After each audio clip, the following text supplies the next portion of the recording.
Situasi yang sangat dilematis ya. Di satu sisi kita sebagai orang percaya tidak boleh meninggalkan ibadah. Tetapi di sisi lain, karena situasi kondisi yang memang mendesak, yang mengharuskan kita harus mentaati apa yang menjadi peraturan pemerintah untuk sementara ini, supaya kita tidak mengadakan pertemuan-pertemuan. Kita harus menjaga jarak aman satu dengan yang lain. Kita harus mengisolasi diri secara mandiri di rumah kita masing-masing. Itu sebabnya ibadah pun harus kita langsungkan di rumah kita masing-masing. Saudara, kiranya ini tidak mengurangi esensi dari ibadah itu sendiri. Karena memang sejatinya adalah tubuh kita ini adalah bait Allah. Tubuh kita ini adalah kemah Allah, tabernakel Allah, di mana Allah bertahta di dalamnya. Jadi saudara, ketika kita mengadakan ibadah seperti ini, jangan sampai kita kehilangan esensi. Kita akan bersama-sama mendengarkan firman Tuhan, dan juga kita akan berdoa terhadap situasi dan kondisi yang sekarang ini sedang terjadi. Saudaraku yang dikasihi Tuhan, bahwa semua orang pernah mengalami yang namanya persoalan hidup. Semua bangsa bahkan pernah mengalami yang namanya problem dalam hidup mereka.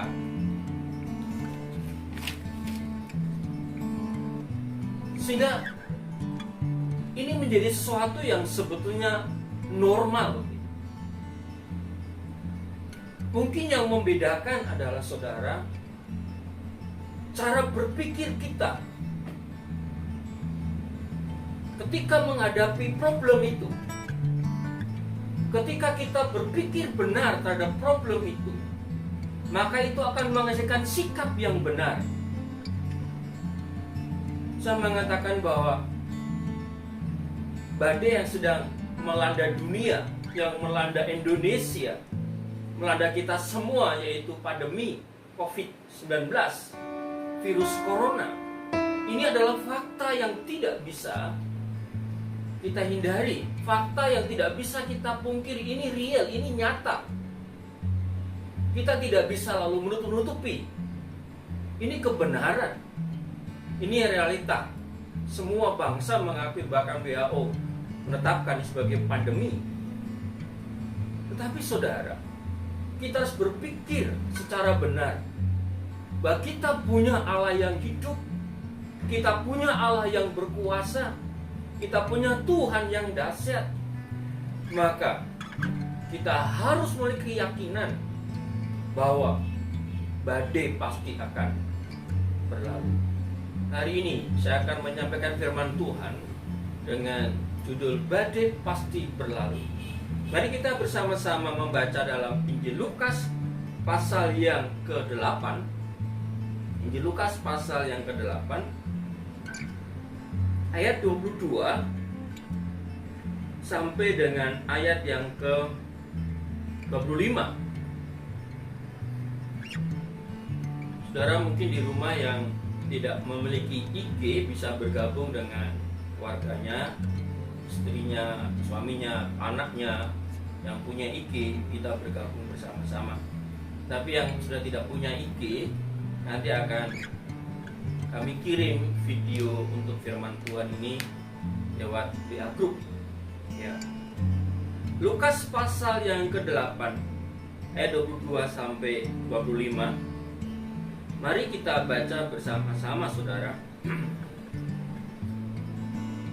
2, 3.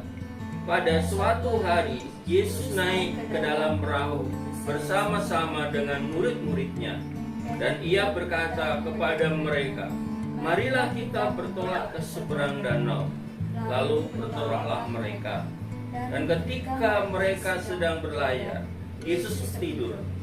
Konyong-konyong turunlah tofan ke danau sehingga perahu itu kemasukan air dan mereka berada dalam bahaya. Maka datanglah murid-muridnya membangunkan dia, katanya, "Guru, Guru, kita binasa." Ia pun bangun lalu menghadap angin dan air yang mengamuk itu. Dan angin dan air itu pun reda, dan danau itu menjadi teduh. Lalu katanya kepada mereka, "Di manakah kepercayaanmu?" Maka takutlah dan heran. Lalu berkata seorang kepada yang lain, "Siapa gerangan orang ini, sehingga ia memberi perintah kepada angin dan air, dan mereka taat kepadanya?" Amin. Saudara yang dikasihi Tuhan, kita sebagai orang percaya harus berpikir yang benar, bahwa badai itu nyata, realita. Wabah virus corona itu nyata, itu fakta. Karena sudah ada banyak korban. Tetapi kita harus punya keyakinan bahwa Tuhan berkuasa atas virus corona itu. Makanya kita harus memiliki keyakinan bahwa badai yang sedang melanda itu pasti berlalu. Kalau kita cermati dalam teks ini, saudara, ada beberapa alasan mengapa kita harus yakin bahwa badai itu pasti berlalu. Yang pertama, badai pasti berlalu karena Yesus mengontrol badai itu. Badai itu pasti berlalu, saudara, karena satu, Yesus mengontrol badai itu. Perhatikan ayat 22. Pada suatu hari Yesus naik ke dalam perahu bersama-sama dengan murid-muridnya, dan ia berkata kepada mereka, perhatikan, "Marilah kita bertolak ke seberang danau." Lalu bertolaklah mereka. Saudara, ayat ini jelas menunjukkan kepada kita bahwa sejatinya badai yang dahsyat yang menimpa perahu murid-murid itu adalah dalam kontrol Allah, dalam kontrol Tuhan. Kenapa saya katakan begitu? Kami katakan di sini, marilah kita bertolak ke seberang danau, lalu bertolaklah mereka. Dan kita tahu setelah itu, ketika mereka berada di tengah danau, sekonyong-konyong badai datang. Pertanyaannya, Tuhan Yesus tahu tidak kalau nanti ketika mereka, perahu mereka ada di tengah danau, ada badai? Tuhan Yesus tahu tidak? Tentu sebagai Tuhan yang Maha Tahu, Yesus tahu, Yesus mengerti kalau nanti pasti ada badai.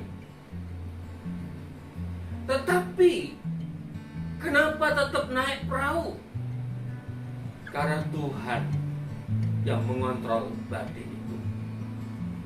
Artinya di sini Yesus mengizinkan murid-murid mengalami badai. Itu artinya juga Yesus mengizinkan kita mengalami badai. Sekarang ini bukan hanya kita, bukan hanya Surabaya, bukan hanya Sidoarjo, bukan hanya Jawa Timur, bukan hanya Indonesia, tapi dunia mengalami badai. Tuhan izinkan itu terjadi, saudara.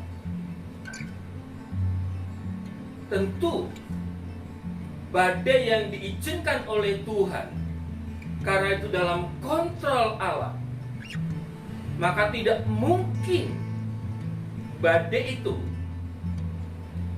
melampaui kekuatan kita atau diizinkan untuk membinasakan kita. Mari kita lihat dalam 1 Korintus pasal 10 misalnya. Ini teks yang sudah sangat terkenal. 1 Korintus pasal 10 ayat 13.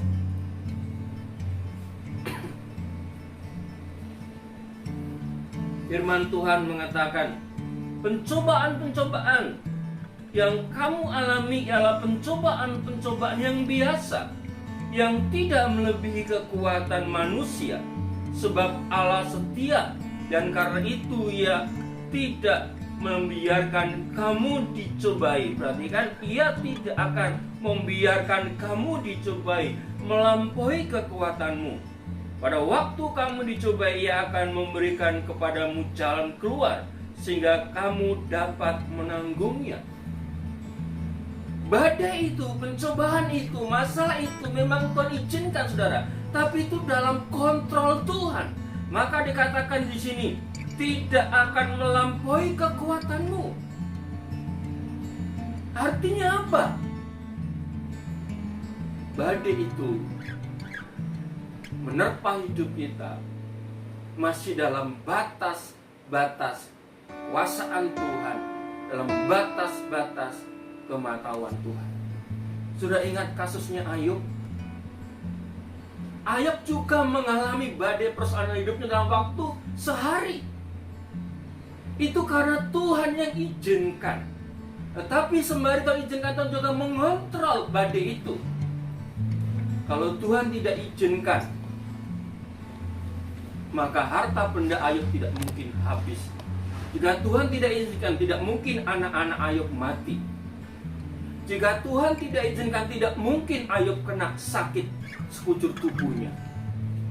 Sudah membuktikan Tuhan yang mengontrol badai itu. Lalu, apa sih tujuannya kalau Tuhan itu mengizinkan? Walaupun dalam kontrol Allah, tapi Tuhan izinkan. Yang jelas Tuhan tidak melatih iman kita melalui badai itu. Seperti murid-murid, Tuhan pasti tahu, Yesus pasti tahu, kalau nanti itu pasti akan ada badai di tengah danau. Tapi kenapa Yesus masih tetap mengajak muridnya menyeberang danau dengan perahu? Karena Yesus mau melatih murid-muridnya untuk beriman. Saudara, saya ingat apa yang dikatakan Yesus kepada murid-muridnya ketika Lazarus, murid yang dikasih itu, mati. Yohanes pasal 11, saudara, lihat ayat yang ke-15. Tetapi syukurlah aku tidak hadir pada waktu itu, pada waktu Lazarus mati itu. Alasannya apa ini? Sebab demikian lebih baik bagimu. Jadi kematian Lazarus, Yesus tidak segera datang ke rumah Lazarus menyembuhkan, lalu seolah-olah membiarkan sampai mati. Ini maksudnya, sebab demikian lebih baik bagimu, supaya kamu dapat belajar percaya. Jadi saudara, kalau Allah mengontrol, Yesus mengontrol badai itu, kenapa mengizinkan badai itu? Karena Yesus hendak melatih supaya kita beriman, supaya kita percaya melalui badai itu, di dalam badai itu. Seperti murid-murid ini, Yesus membiarkan Lazarus sampai mati. Tujuannya adalah supaya murid ini belajar percaya bahwa Yesus itu Allah yang Maha Kuasa. Yesus Tuhan yang hidup. Saudara, banyak postingan, baik itu di Facebook ataupun di WA group, bahwa virus corona, pandemi corona ini telah mengajarkan banyak hal kepada kita umat manusia. Salah satunya adalah menjaga hidup bersih, cuci tangan setiap saat, gitu kan. Biasanya kalau sudah pulang dari kantor, pulang kerja, dari sekolah, karena sudah lapar, nggak cuci tangan, nggak cuci kaki, langsung makan saja. Tapi sekarang kita semua dididik, diajar untuk hidup sehat, untuk hidup bersih, tidak makan sembarang makan, kan? Dan juga kita diajar bagi menilai dari sebuah pertemanan, persahabatan itu. Coba sekarang kita diisolasi, ya kan, belajar di rumah, kerja di rumah, ibadah di rumah. Kita tidak lagi bersosialisasi dengan yang lain seperti biasa. Rasanya ada sesuatu yang hilang. Itu menandakan apa? Bahwa sebetulnya hidup bersosial itu sangat penting. Ya. Kalau dulu peribahasa mengatakan bercerai kita runtuh gitu ya, bersatu kita teguh. Tapi sekarang dibalik. Justru bercerai itu menyelamatkan, artinya berpisah, mengisolasi diri itu bisa menyelamatkan kita dari virus. Tapi ketika kita tidak memperhatikan apa yang sudah pemerintah, justru kita akan tertular virus corona. Jadi itu saudara, badai itu dikontrol Tuhan. Tapi kenapa Tuhan izinkan? Karena untuk melatih supaya kita beriman. Maka percayalah saudara, badai itu pasti berlalu. Karena mau seperti apapun juga, itu dalam kontrol Tuhan. Para pakar memprediksi bahwa virus corona ini akan berhenti, akan hilang pada waktu. Itu yang pertama. Mengapa kita percaya bahwa badai pasti berlalu? Karena Yesus mengontrol badai itu. Lalu yang kedua saudara, kenapa kita percaya bahwa badai pasti berlalu? Karena Yesus bersama kita dalam badai itu. Karena Yesus bersama kita dalam badai. Amin, saudara. Coba perhatikan dalam ayat yang ke-23. Dan ketika mereka sedang berlayar, Yesus tertidur. Sekonyong-konyong turunlah taufan ke danau, sehingga perahu itu kemasukan air, dan mereka berada dalam bahaya. Badai itu pasti berlalu saudara, karena bukan saja Yesus mengontrol badai itu, tapi Yesus bersama kita dalam badai itu. Perhatikan di sini bahwa memang saudara, badai itu tidak pilih-pilih ya. Mau murid Yesus, bahkan Yesus sendiri, mau siapapun diterjang sama badai itu. Virus corona ini juga tidak diskriminasi saudara, tidak pilih kasih. Ya semua orang sangat potensi untuk diserang virus corona. Saudara yang dikasihi Tuhan, Yesus tidak membiarkan kita berjuang sendiri. Itu artinya Yesus berada dalam badai itu. Yesus bisa saja kan memerintahkan, sudah kalian naik perahu saja, saya akan lewat darat. Bisa saja kan. Tapi Yesus mau bersama-sama dengan murid-murid. Karena Yesus tidak membiarkan murid-murid itu berjuang sendiri mengalami badai. Itu artinya dalam badai yang sedang kita alami ini, Yesus juga tidak akan membiarkan kita berjuang sendiri. Mari kita lihat Ibrani pasal 13 saudara. Ibrani pasal yang ke-13 ayat yang ke-5b.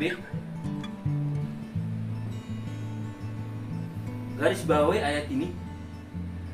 Aku sekali-kali tidak akan membiarkan engkau, dan aku sekali-kali tidak akan meninggalkan engkau. Amin saudara.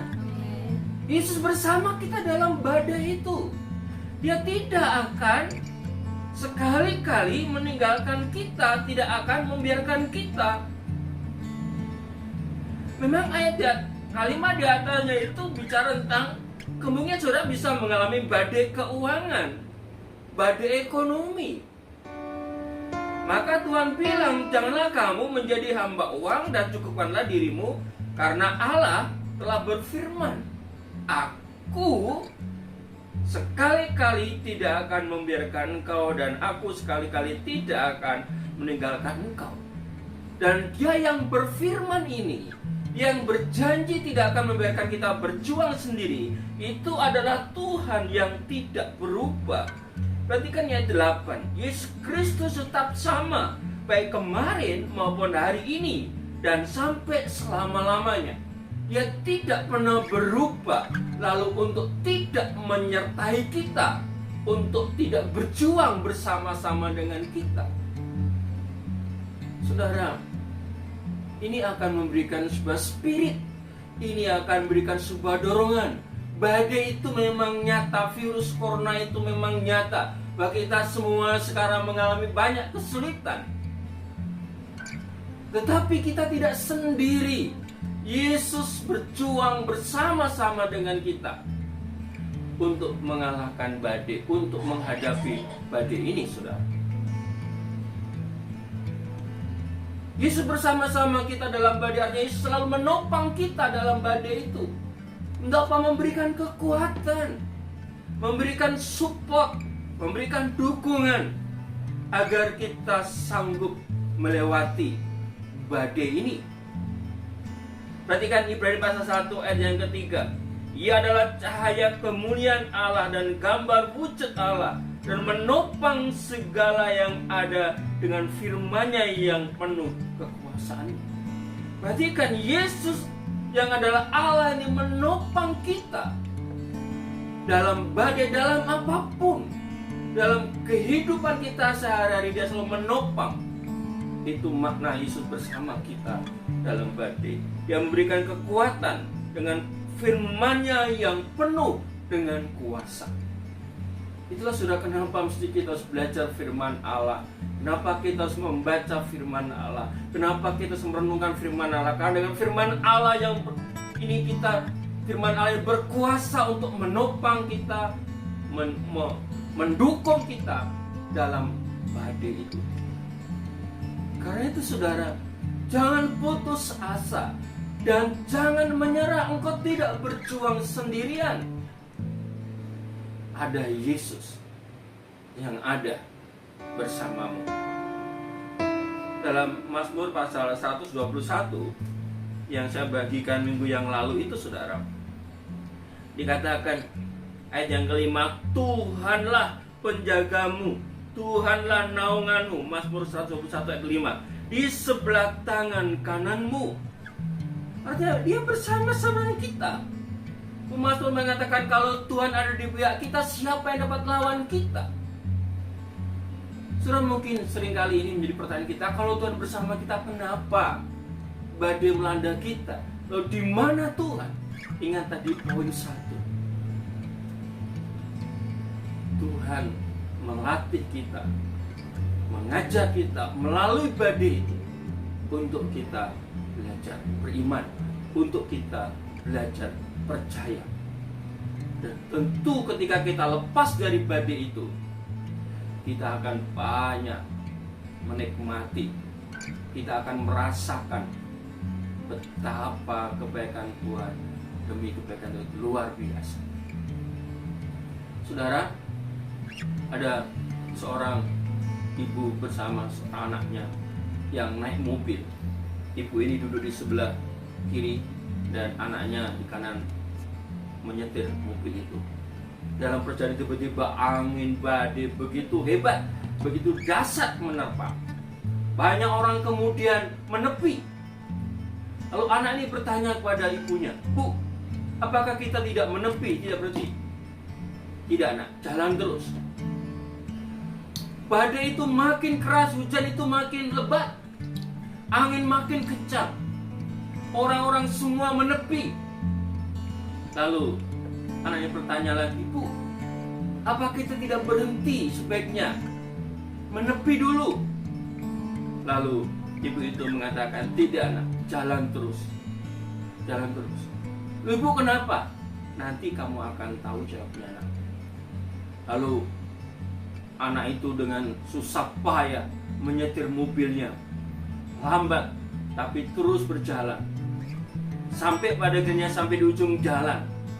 Ternyata di sana, ujung yang sebelah sana, ujung jalan sebelah jalan itu, di ujung jalan yang di sana itu panas, tidak ada badai, tidak ada hujan.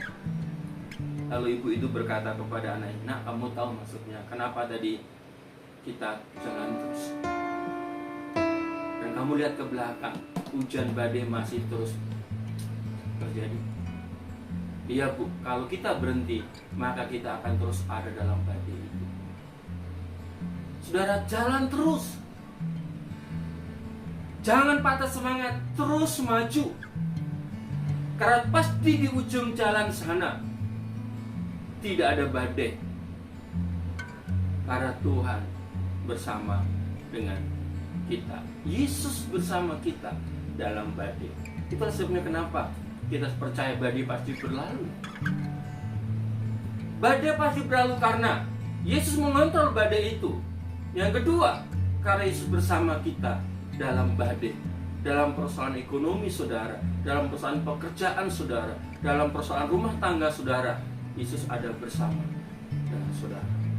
Lalu yang ketiga saudara, kenapa kita percaya badai pasti berlalu? Karena Yesus sanggup menghentikan badai itu. Amin. Yesus sanggup menghentikan badai itu. Mari kita lihat ayat yang ke-24 dan 25. Maka datanglah murid-muridnya membangunkan dia. Katanya, "Guru, guru, kita binasa." Ia pun bangun lalu menghadik angin dan air yang mengamuk itu. Dan angin dan air itu pun reda, dan danau itu menjadi teduh. Sudah kita percaya badai itu pasti berlalu karena Yesus sanggup menghentikan badai. Saudara, kalau Yesus mengontrol badai itu, lalu mengizinkan badai terjadi, Yesus bersama-sama dengan kita dalam badai itu, maka Dia juga Tuhan yang sanggup menghentikan badai itu.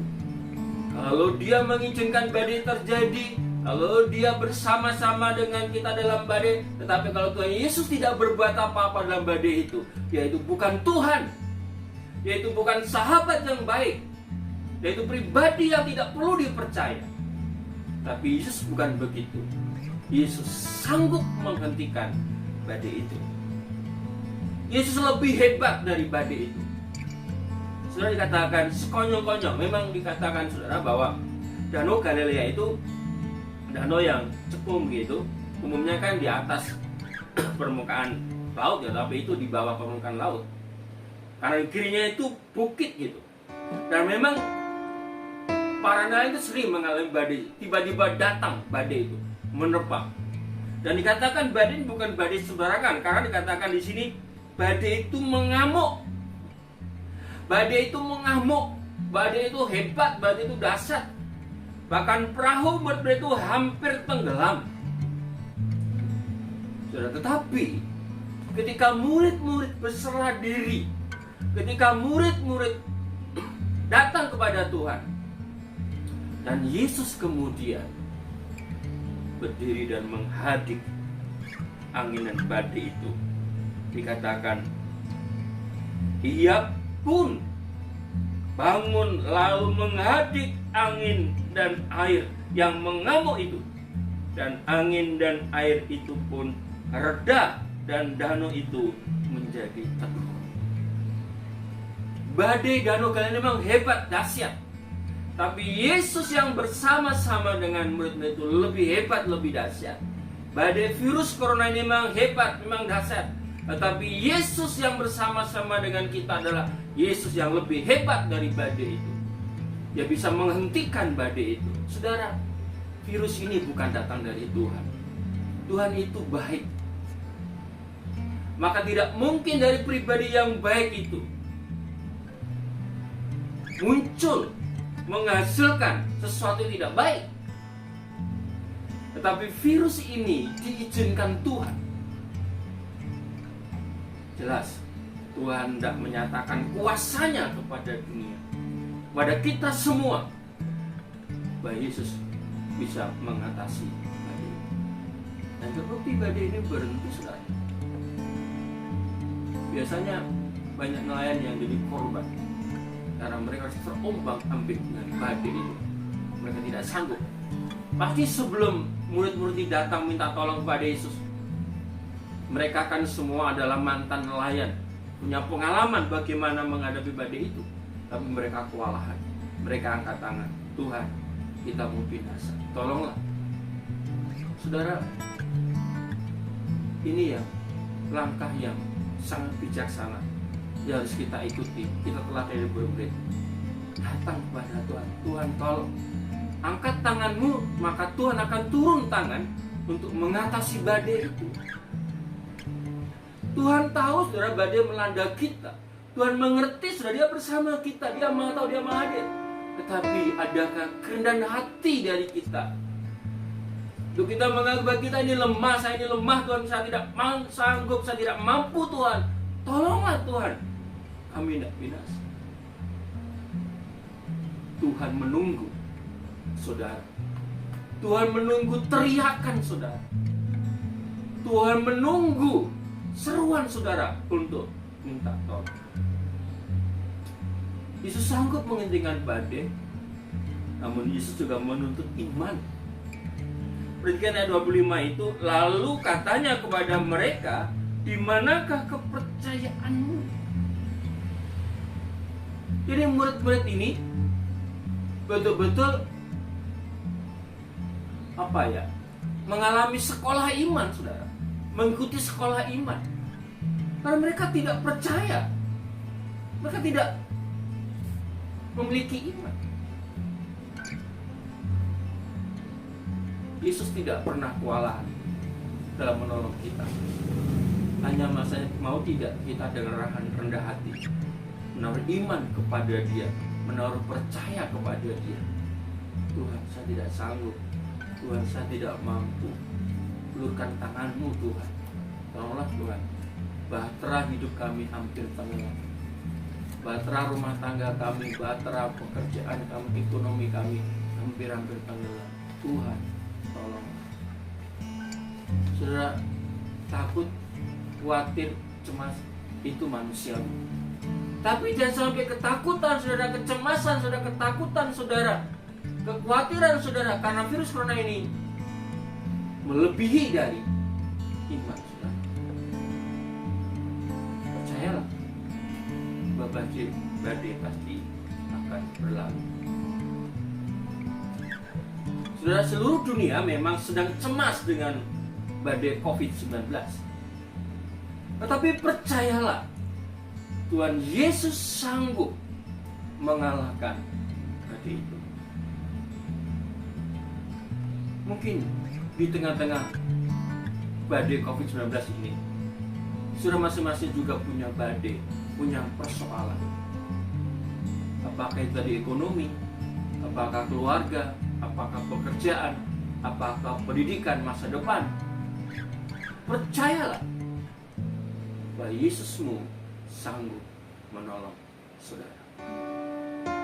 Mari saudara, rendahkan diri, rendahkan hatimu, datang kepada Dia. Dia ada bersamamu. Dia tidak mungkin membiarkan saudara berjuang sendiri. Tuhan Yesus memberkati kita semua. Amin. Kita akan saudara meresponi firman Allah ini sekali lagi. Kita naikkan pujian, lingkupiku dengan saya. Ketika kita naikkan pujian ini, yakinlah bahwa tangan Tuhan sedang terulur mengangkat saudara, menopang saudara di tengah badai ini.